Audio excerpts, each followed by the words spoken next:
Բարև ձեզ, ես Պողոսյան Մխիթարի մայրիկն եմ, Պողոսյան Մխիթարը 3 անգամ արդեն վիրահատվել է, մի անգամ սիրտն, մի անգամ ծունգային գրիժային քարե և նշիկներն են հեռացրել։ Մխիթարին 3 անգամ դեռ վիրահատություն ունի սրտի, այդ գլխավոր անոթները նեղացում են, երեխային պետք է 3 անգամ վիրահատվի, նույն վիրահատությունը նորից պետք է կրկնվի։ Դրա համար մենք երեխայի թղթեր ուղարկել ենք դուրս, Գերմանիա, երեխայի այնտեղ վիրահատությունը կատարեն։ Հիմա դիմում եմ ձեզ սիրելի հայրենակիցներ,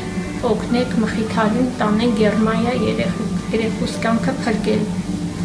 Մի անգամ դուք արդեն դիմել էիք հաշվեհամարի։ Այո, մի անգամ դիմել ենք հաշվեհամարի նստավ 300,000 դրամ։ Կարծում եմ հայրենակիցները կօգնեն և Մխիթարը կմեկնի բուժված կվերադառնա։